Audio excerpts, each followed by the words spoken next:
This is my honest user's opinion of Apple Vision Pro 1 year later.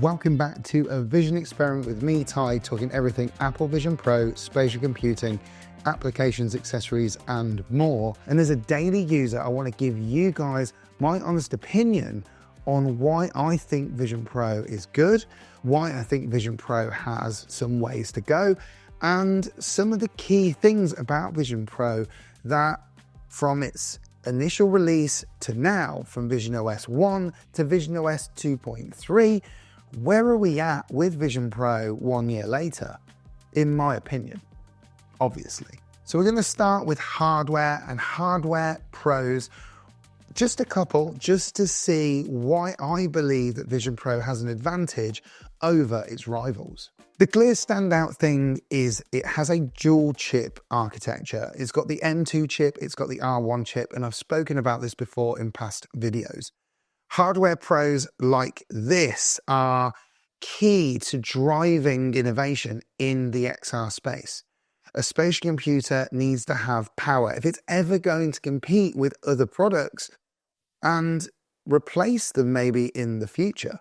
The reality is that with a M2 chip, which is a desktop chip, by the way, something that runs things like MacBook Airs, it's definitely been something that can run capable applications very, very well, and the operating system as well. But then you've got the dedicated R1 chip that was made specifically for this device to run both the sensors and the cameras and make sure that everything runs really smoothly. Something such as a Meta Quest 3 or 3S has a very similar use case in certain ways, but it's always going to be hampered by its internal hardware and the chip that it runs.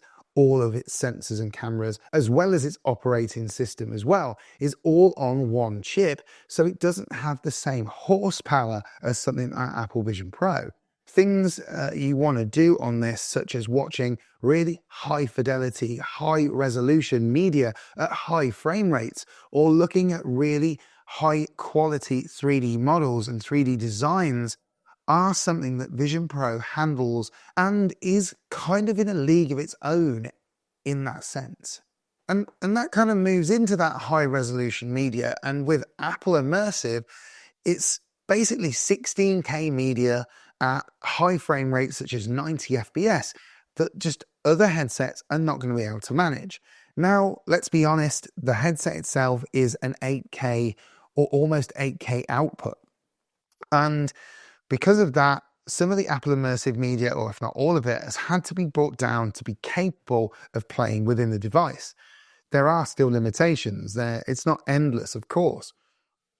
But the resolution, the quality, is like nothing that you see on other devices that are standalone devices. And when I say that, I mean devices that have all of the compute power within it, and it doesn't require a PC to give it the horsepower it needs to produce this kind of image and run those kind of medias. The fact that this can show incredible detail in models and replicate lighting within the textures of some of the models, things like Jig Space showing off the Formula One car and seeing your kind of like room's reflections of lighting on the vehicle, is incredible. And obviously Vision Pro has a form of foveated rendering, which basically works with your eye tracking to make the area you're looking at as high quality as possible, whilst kind of dumbing down the areas around it that you literally cannot see because you're staring in the place that's got the best quality there.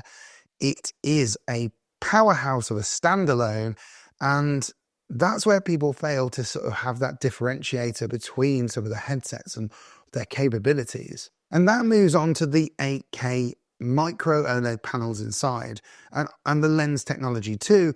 But touching on the displays themselves are so high resolution that you limit something that's a phenomenon called screen door effect. It's basically not being able to distinguish the pixels of the display, which other headsets inherently had, which then allows you to see text sharp and images really sharp, be able to watch media without having it feel like it's a slightly lower resolution, and crisp high resolution media such as Apple Immersive Media make it even more lifelike when you watch it. That's the power of these micro OLEDs, and they are absolutely stunning. And without Apple, I feel like it wouldn't have driven the industry forward on those kinds of components. We're seeing other companies like Play for Dream and Meganex who are bringing resolution displays that are even slightly higher than Apple Vision Pro to their products. So on to the cons of the hardware. Well, the biggest elephant in the room with that is obviously weight. Apple decided they were going to go with the more premium, high quality grade materials for their first entrance into spatial computing, using things like aluminum or aluminium if you're in the UK, and glass as the main materials of the body of the headset. You're using metal and glass, which is notoriously heavy. You're also using certain elements like magnets as well. These are all parts of a headset design that in some ways was a kind of concept of how you can make a premium headset and less about how you can make a comfortable and sort of long wearing headset. But I don't think any of us ever thought that Apple would do anything different. This is what you expect from Apple. And in some ways, probably part of the reason why the price is what it is. The other con of the hardware is the weight distribution. So obviously you've got a lot of compute in the front of the headset.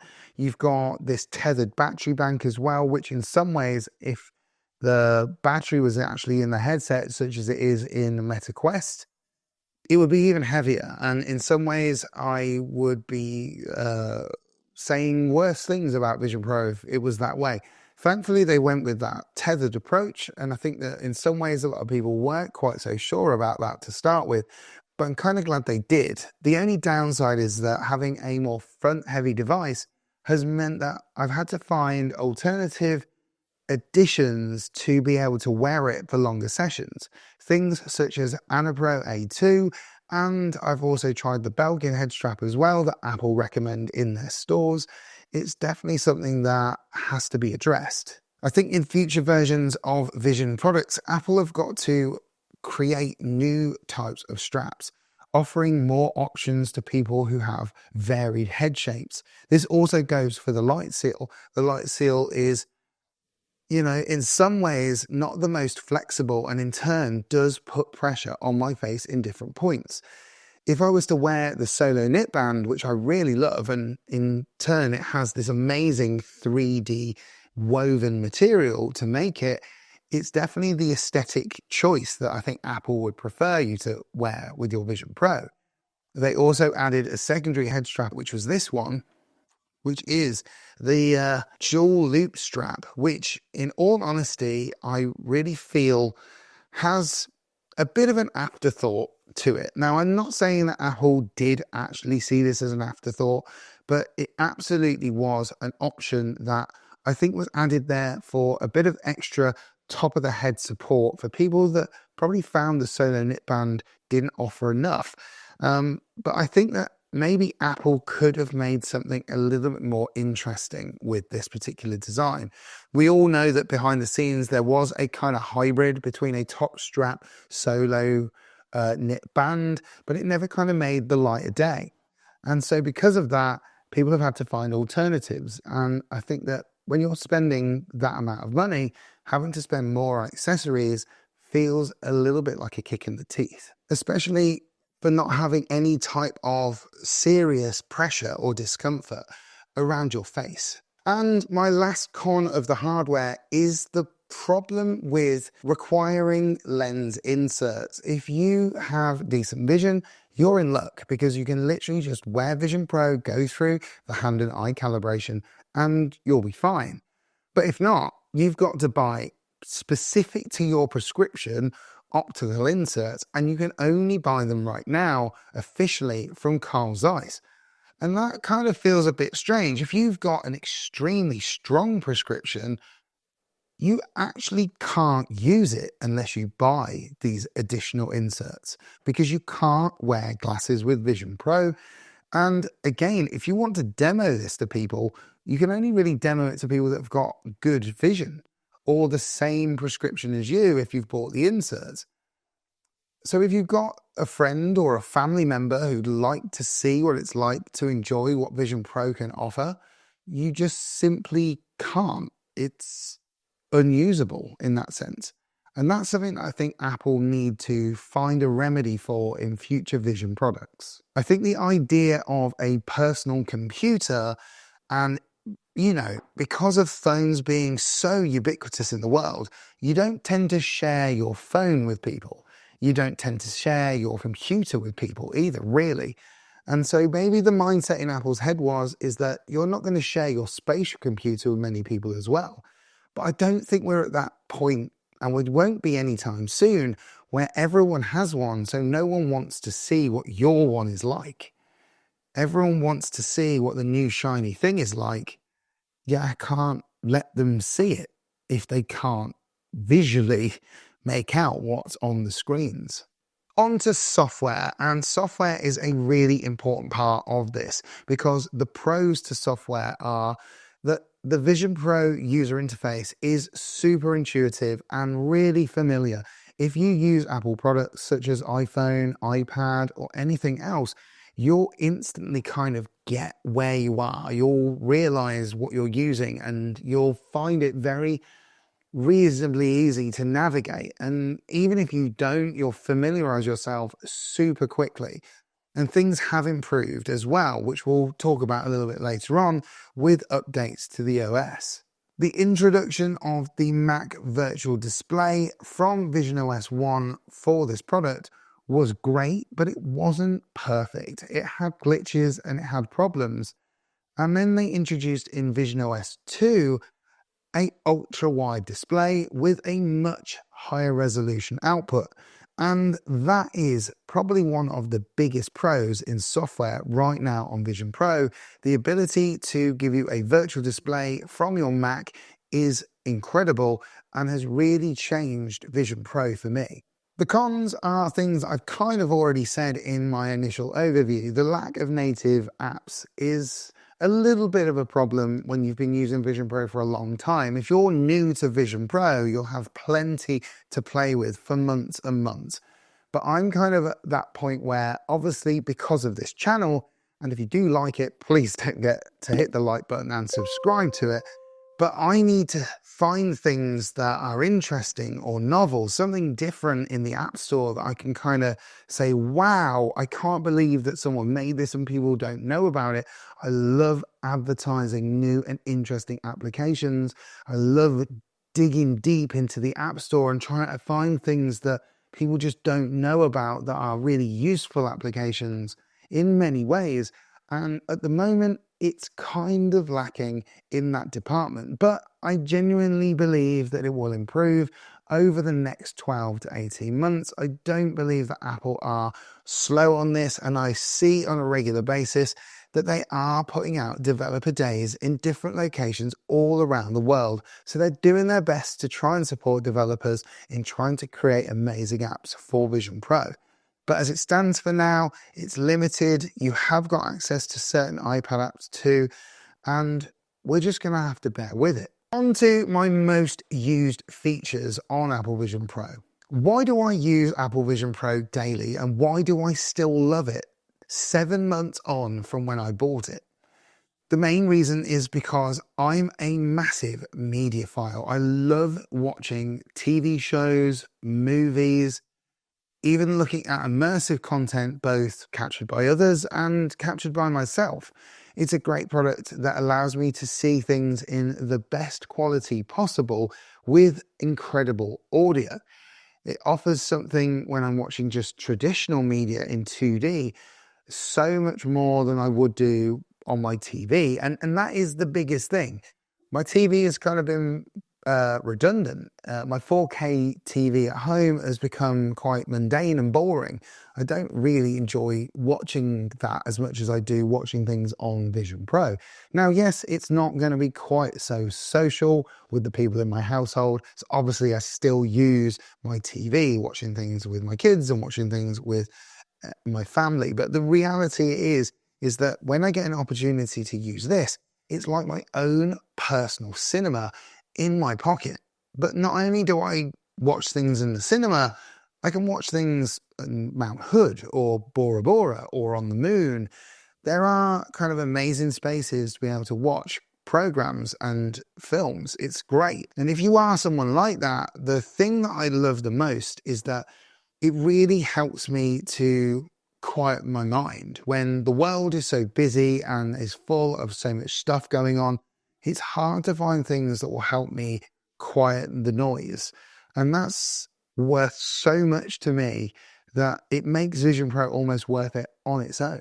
The Mac Ultra Wide Display has been a major improvement on what it had before, and it's actually one of the main things that I use on Vision Pro daily. It's a daily user that has completely replaced my work monitor. I don't really use a work monitor anymore for a number of reasons. One, I've got a much bigger amount of real estate to be able to have my different windows open when I'm video editing or I'm doing something else. That it means that I have a big canvas to put different things, like the sort of places I go to find my music, or where I'm finding 3D models. There are major advantages to having a screen that I can kind of make bigger or smaller, and it's portable. I can take it with me anywhere. It's got no reflections all over it, and it's now tack sharp. It's super good at using anywhere on the move, on a plane,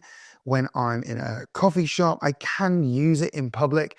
I'm not so bothered about using Apple Vision Pro. I've used it on a train, on a plane, and I'm really not too bothered. Whereas other people may be. That could be a sticking point, maybe in some ways, but not for me. And it is a major, major game changer for making this product more useful with productivity. And I also like to create 3D models using photogrammetry and Polycam. Polycam is an application on iPhone that allows you to take dozens of photos, put them all together like a jigsaw piece, and create 3D models of real world assets. And you're able to just literally throw over a USDZ over to Apple Vision Pro using AirDrop and inspect them and have a look at them. Or download the Polycam app on Vision Pro and inspect all your models all in one place. If you're someone that is a CAD designer, or you're creating different models in different types of software using ZBrush or Blender, it gives you an opportunity to have a look at what they look like in 3D space. It's really, really cool to see things in mixed reality in your real world space and inspect them at full scale. And the last one, which is Apple Immersive Video. Apple Immersive Video is, for the most part, a 180-degree stereoscopic video at ultra high resolution, ultra high frame rate, that makes you feel like you're there in the middle of the action of whatever it may be, whether it be a feature film from Apple Immersive called Submerged, where you're following the journey of some submariners who are inside a submarine during World War II, disaster strikes, and you've got this water all around you. That could set off a fear in you, so it may not be something you want to watch. But you can watch things like animals in the wild in Africa or rhinos. There's so many new pieces of content that are releasing on Apple Immersive all the time, and it's free to anyone that uses Apple Vision Pro.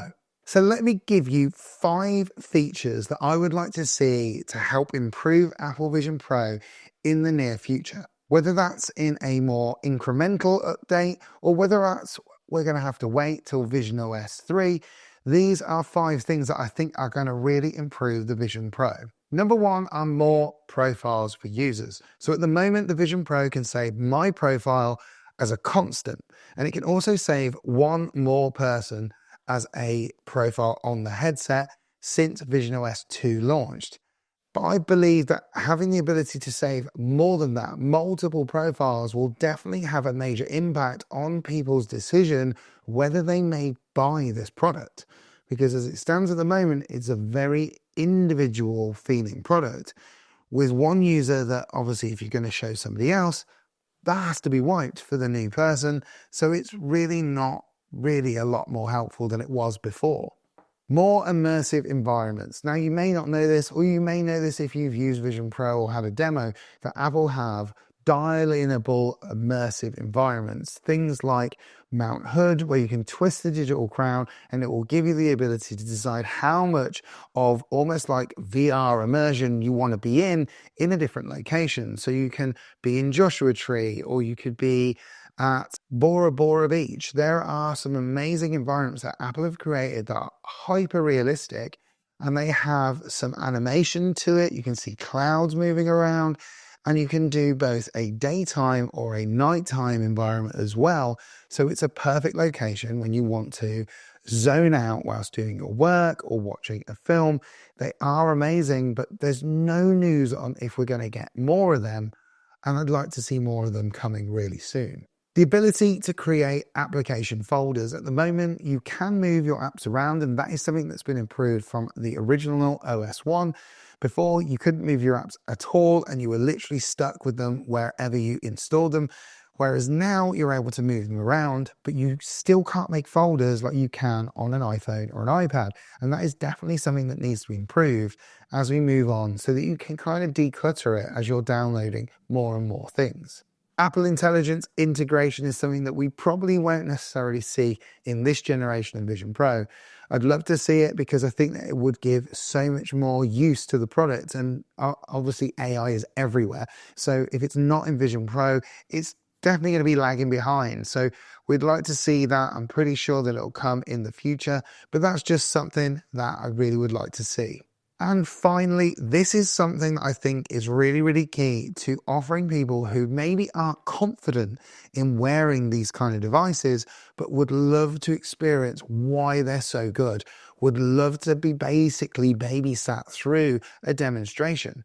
I think the ability to be able to mirror Vision Pro to an iPad or an iPhone, but give you the ability to do a minor eye calibration without the hand calibration and guide people through experiences, I think would be massive. I think it would really help to prove to people that these may be devices that you do want to own and that you will use, and you will have experiences like no other device can offer you. But don't really want to go through a long-winded eye and hand calibration every single time they want to try a brand new Apple immersive video, or every time they want to try a new interactive application. It is something that isn't something people want to do all the time. And I think that the ability for you to be able to, obviously now you can watch it from a mirror, but you can't press play on any experiences for the user, but you can do that when you're watching someone demo in an Apple store. I think a version of that for Vision Pro owners, I think, will be really appreciated. So my final thoughts. Would I recommend Apple Vision Pro in 2025? And this may be a bit of a cop-out, but it's a yes and a no. And there are really good reasons why. On the yes side, if you have the budget and you genuinely believe, after listening to me or seeing other people with Apple Vision Pro, and you don't own one yet, and you think that you will get weekly, at the very least, weekly use out of Vision Pro and its capabilities, it's a no-brainer. You should be buying one because it's definitely something that is very different to any other Apple product. And it's definitely got some unique things compared to other products in the XR space. So if you are in the Apple ecosystem, which I think is super important to understand, if you are in that ecosystem, this definitely will be something that you'll enjoy. If you're a big movie buff or TV binger, I genuinely think that this gives you an experience that you just can't get in any other device. And I've used plenty on planes over the years, and at home and in my office. I've used them all. and I honestly have the best experience because of two main reasons. One, the quality of the displays and the audio that it delivers, both not only from its own sort of inbuilt speakers when you don't want to wear AirPods. So when you wear AirPods, you get the spatial audio. It sounds great. Obviously, things can be better, but it is a fantastic experience, and like no other device I've ever tried. The other thing is the access to media. The ability to access media that's downloadable both from Apple TV and from Disney Plus, if you have subscriptions, is just instant. You can literally go onto the platforms, download them. If you've got Apple TV, you can also buy different types of content as well and have them downloaded to the device and watch them any way you want. You can also watch 3D movies in amazing depth. And when I mean that, just the traditional sort of fixed window 3D movies that we used to watch at the cinema. But do you remember those terrible glasses that basically made everything look darker? That's not what you get in Vision Pro. You get vibrant colors and depth. It is amazing to watch things like Avatar or Wicked for one in 3D, and I love it. It's kind of now the reality of the type of thing that Steve Jobs said didn't exist, that it's like having noise-cancelling headphones for your eyes. If you are a Mac user, then this is like the ultimate display. You could spend thousands of dollars or pounds on a really high-quality display that literally has to just sit in one place all the time, and that's where you can work from it. Whereas this thing can be taken with you anywhere, and it definitely gives you something to be able to have a bigger canvas on. I've worked many a time on a flight where I'm sort of sat, sort of hunched over my MacBook. Like 16-inch display sounds great, but on a plane when you've got sort of minimal amounts of room, unless you're in luxury class, having the ability to connect to Vision Pro and not require an internet connection, which is super important. It only requires a Wi-Fi connection. It doesn't need actual access to the internet to bring up the Mac virtual display. As long as your Mac and your headset are connected by the Apple ID, you'll be able to use your big curved ultra-wide display on a flight or on a plane or anywhere else for that matter. And no. And when I say no, I mean this because there is definite reasons not to buy this. And obviously there are things that you will be shouting at me through the screen. We all know the price. We know the price is a barrier to entry. So that is something that's an obvious thing. But I'm talking about why, if you think that this is for you and you've been thinking, oh, I should pull the trigger, these are the reasons why you shouldn't pull the trigger. This is not going to replace your iPhone. It's not going to replace your iPad, and it's definitely not going to replace your Mac.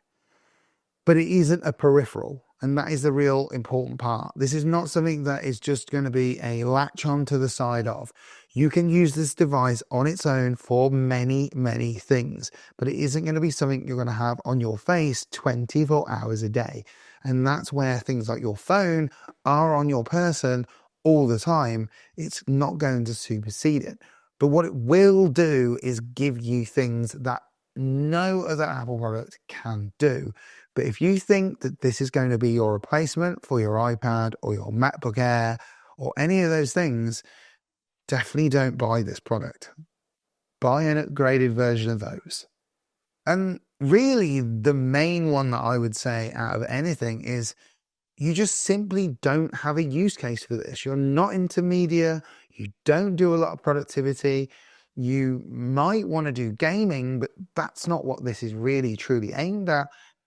You really need to know that just because it's made by Apple doesn't mean that you need to own it if you're a big Apple fan. It's much like saying, I really love everything Apple do and I've got quite a lot of their products. I should buy a Mac Pro. But I don't need a Mac Pro. There's no requirement for me to have a Mac Pro. And again, the Pro within it is the key to understanding, well, you may not require this product, much like you don't need a Mac Pro. A Pro product is going to be for power users or pro users. And when people buy it that aren't that type of user, they're probably going to be a bit disappointed and they're probably not going to use it. So if you don't have a true use case for this, definitely don't buy Apple Vision Pro. And that is it. It's long, I'm sorry, but that is 1 year of Apple Vision Pro, the review, and my honest user's opinion about Apple Vision Pro, where all of the hype went, why it probably steered in different types of directions, and why I love using it for so many reasons, and the things that could be fixed, refined, and in all honesty, Apple will probably be aware of. I really hope you enjoyed this video. If you do, please hit the like button and subscribe. It's really important so that this channel can keep growing. And with that, I'm going to catch you for another video really soon.